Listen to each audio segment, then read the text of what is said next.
What happened to Tyre Nichols could happen to any black man out here, including myself, your brother, your son, your uncle, your father.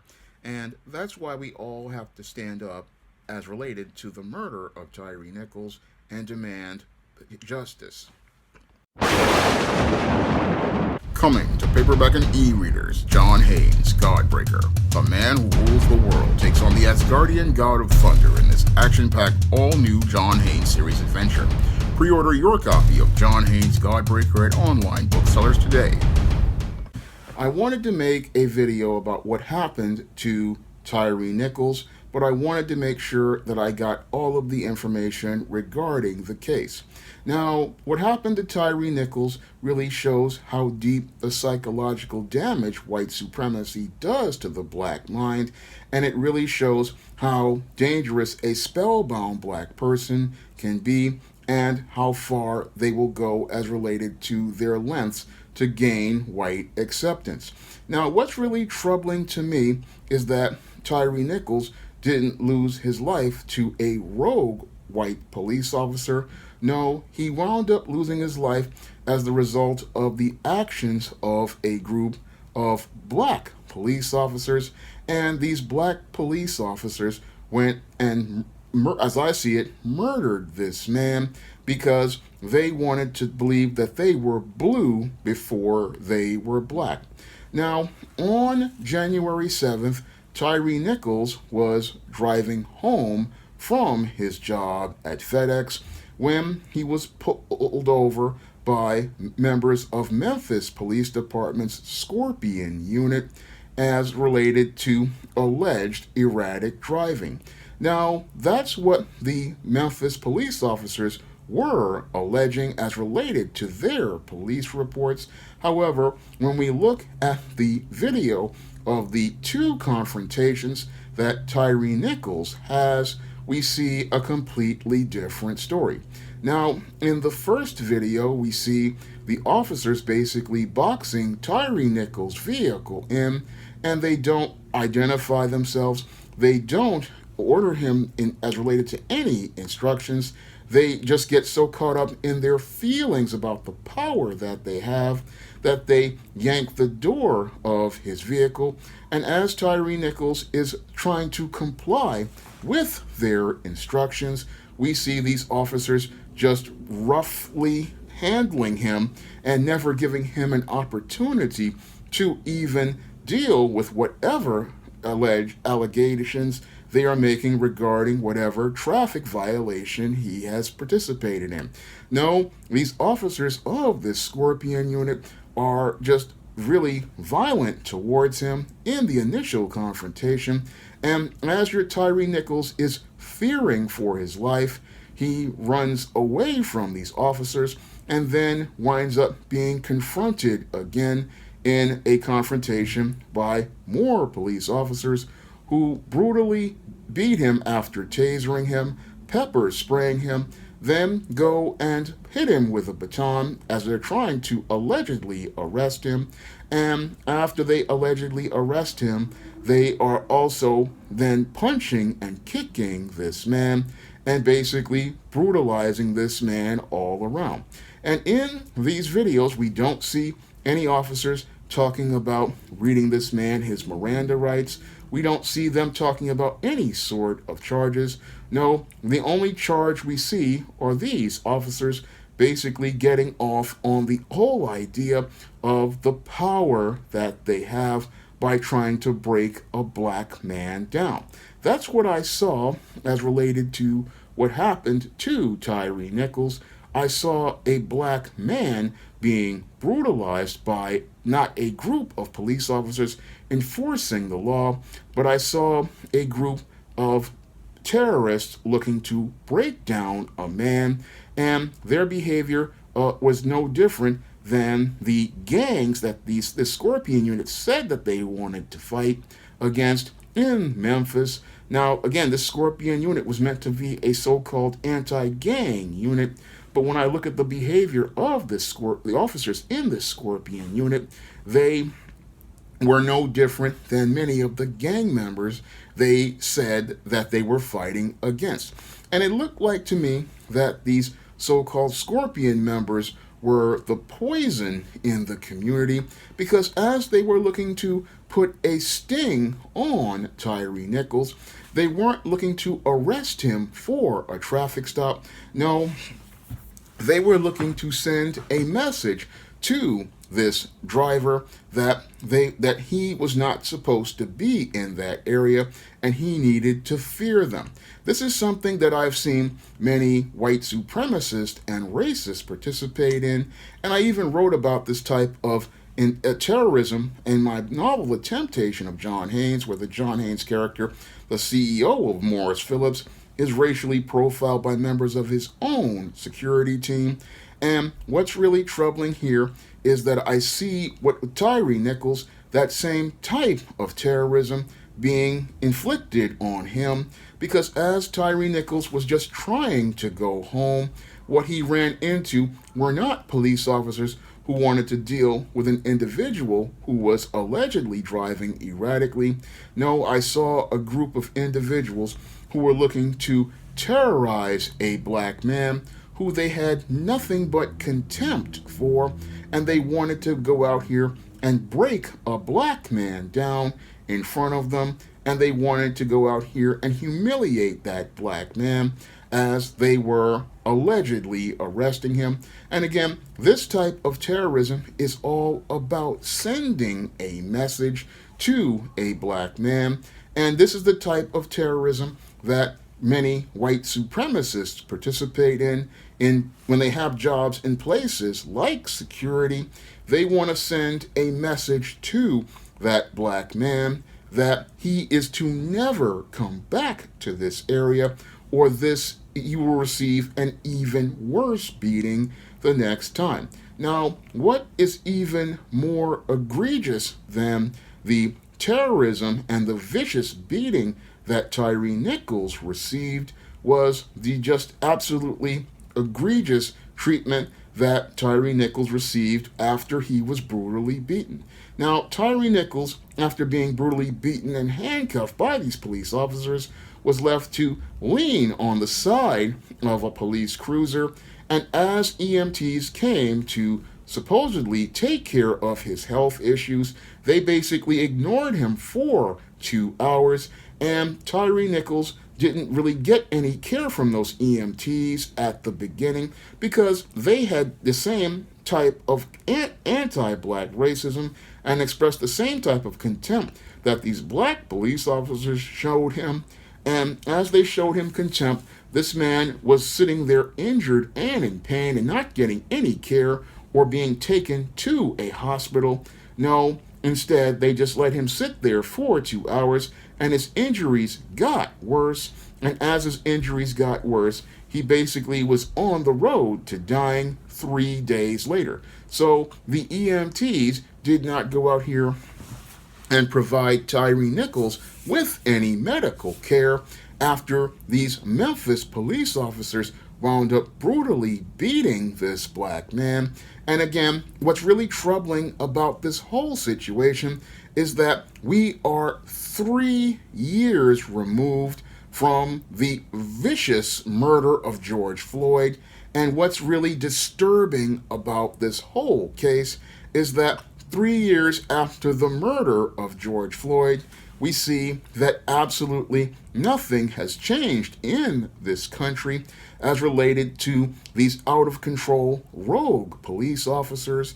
And even though we all saw Derek Chauvin basically murder George Floyd on the air, we see nothing has changed, even in the face of the empty, symbolic conviction of Derek Chauvin. We have not seen any sort of systematic change that would prevent any more murders like we saw as related to Tyre Nichols. Now, the mainstream media originally wanted to try to paint Tyre Nichols as a pookie, but as more and more evidence came out, we started to see that Tyre Nichols was a father, he was a family man, And these police officers basically broke this black man down to the point where he felt so terrified that he was begging for his mother because he was in such fear from the vicious and violent beating, all because these so-called police officers were so in their feelings about a black man coming into their territory. Because I don't believe this had anything to do with Tyre Nichols driving erratically.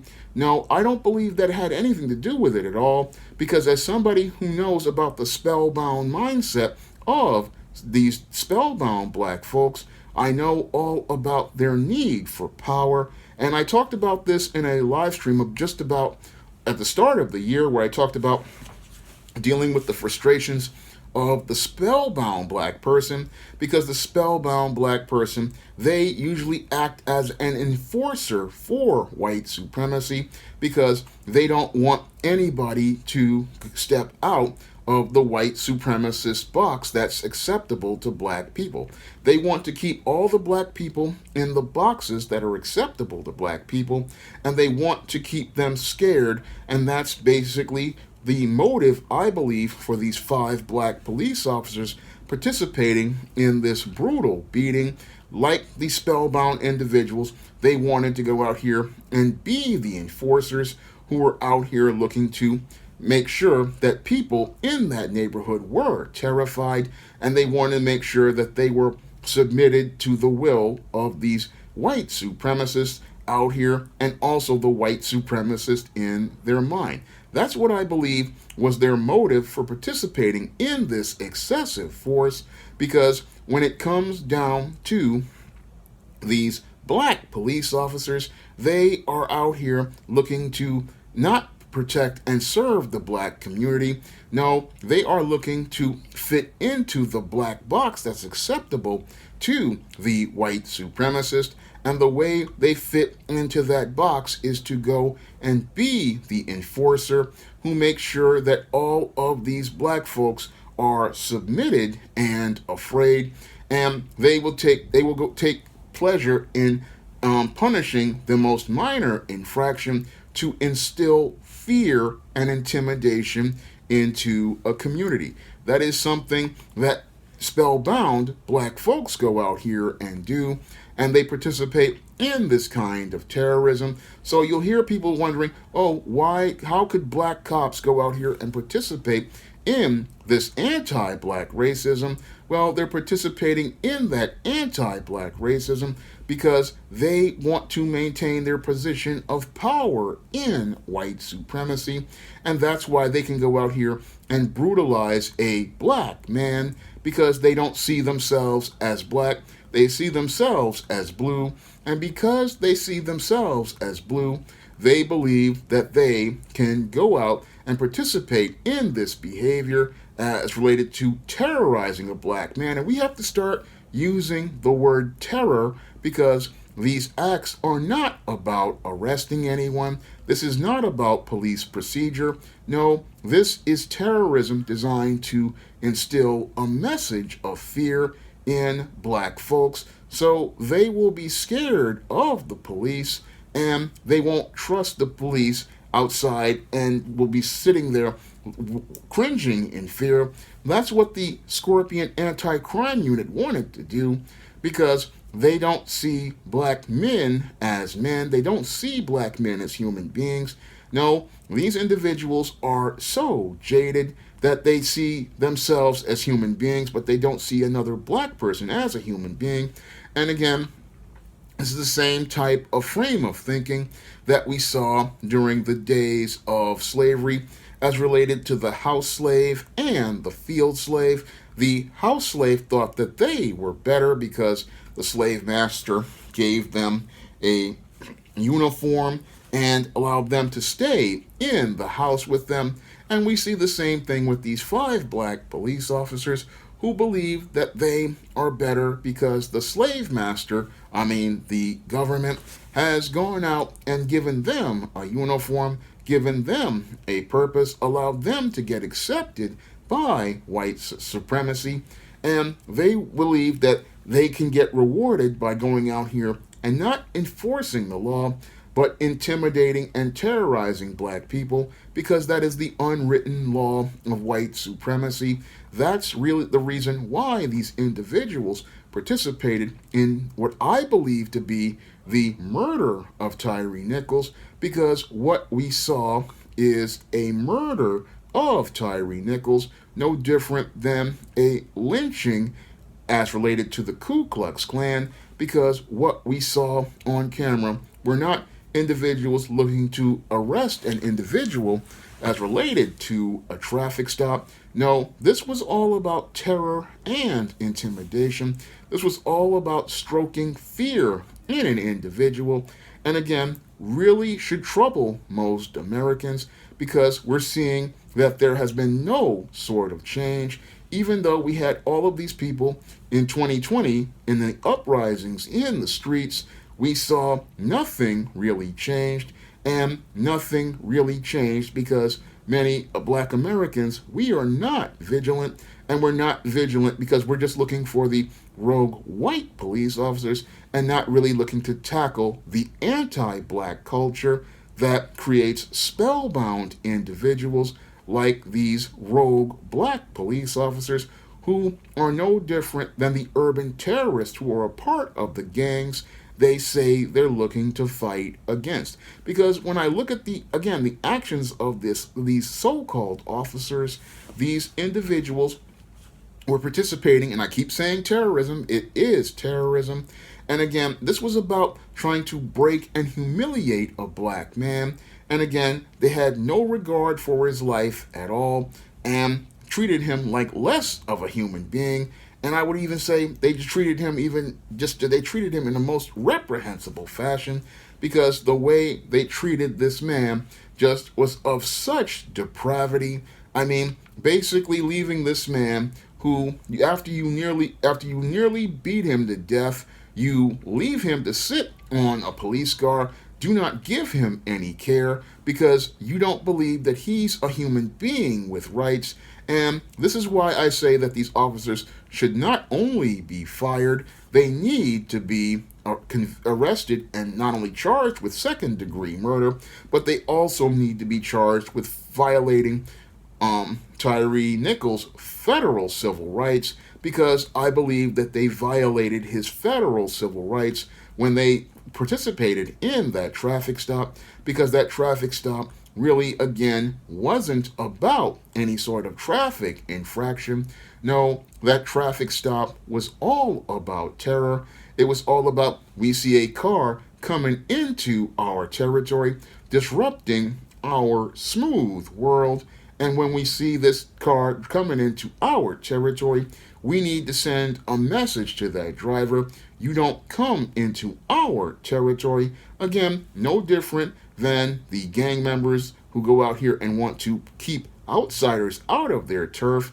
No different than the Ku Klux Klansman who wants to put an N-word in his place. No different than your Islamic terrorist who goes out here. Again, this is all about instilling fear in an individual. This is all about sending a message to outsiders. This is all about power for these types of individuals, and that's what this whole incident is all about. And that's why you see people taking to the streets once more, because they see that nothing has changed, and they are starting to see that the gestures that the government has made are empty and symbolic, just like what they're doing in Memphis by firing these rogue officers and then disbanding this Scorpion terrorism unit. They see that these are empty gestures and not a tangible form of justice. But the way you get the tangible of justice is you have to go out here and you have to stay active. You have to go out and stay vigilant, and you can't let things pass like what as related to candidates. You can't just vote down a ticket like many black folks do. No, if we want reforms, you're going to have to pick your candidates. You're going to have to push a black agenda, and you're going to have to get behind a black agenda to get the tangible of justice and be able to get rid of this anti-black culture that has permeated many parts of law enforcement. Now, Tariq has talked about how we have race soldiers, but we've got an even more dangerous thing than race soldiers. We've got these spellbound black males, and again, a spellbound black person. This is a person who will do anything to gain white acceptance because they want to fit into a black box that's acceptable to white people. And these black bootlicks are more dangerous, and we see that with the murder of Tyre Nichols, because they are capable of doing anything, including murder, to gain that white acceptance. I have talked about this in my novel Spellbound, and I often talk about being spellbound. And the whole thing is, these spellbound individuals, they will do, again, they are capable of all sorts of evil. And again, I've run into these kind of spellbound individuals ever since I was 12 years old. So I know what type of evil they're capable of.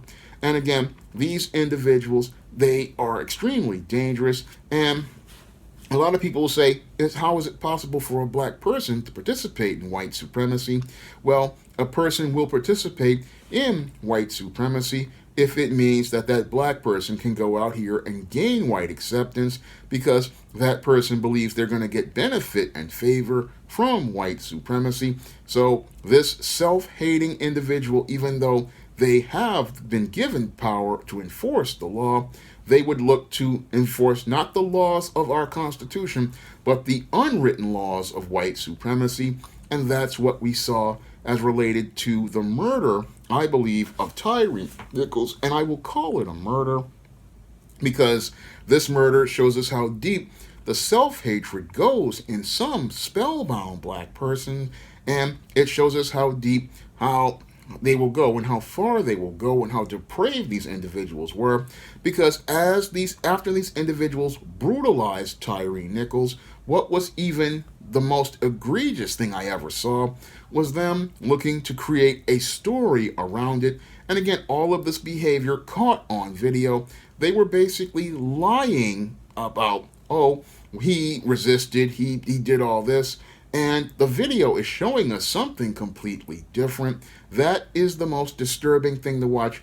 They just created a lie to deny the truth because these individuals thought they could gaslight people into believing that they could go out here and make them believe things because they were blue and not black.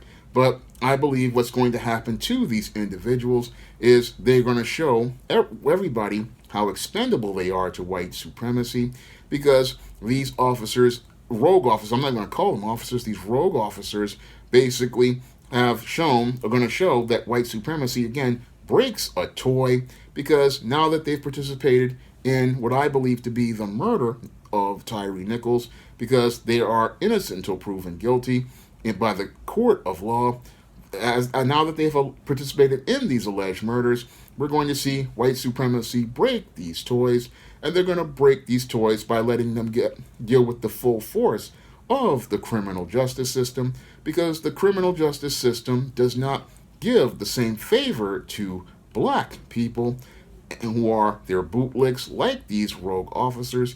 No, it doesn't give them the same benefits and favor, because white supremacy is about elevating whites and a certain select group of whites only. That is something that these rogue officers did not understand, but they're going to learn the hard way as they have been terminated from their job, and white supremacy starts to distance them from themselves.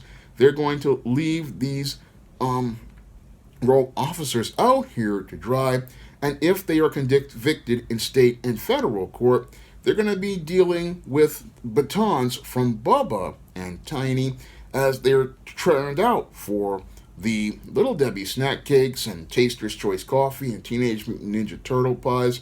They are going to get turned out, and they're going to learn that white supremacy is all about anti-black racism, and that's because they take both sides of the argument, and that's the hard lesson that they're going to learn as related to being these agents of white supremacy and doing the dirty work of a white supremacist. Now, if you want to see me make more videos about stories like the sad one of Tyre Nichols, you can donate to the Patreon, the PayPal, or the Cash App. And if you want to learn more about what makes a person black person participating in violent behavior against another black person, you can pick up my novel, Spellbound. And in that novel, I go in depth on the spellbound mindset and these dysfunctional black individuals need to gain white acceptance and the extremes they will go to get that white acceptance. That's all I have to say for this video. You can comment, rate, and subscribe. Now available in paperback and e-readers, Spellbound, A Darker Shade of Black. Get your copy today at your favorite online bookseller.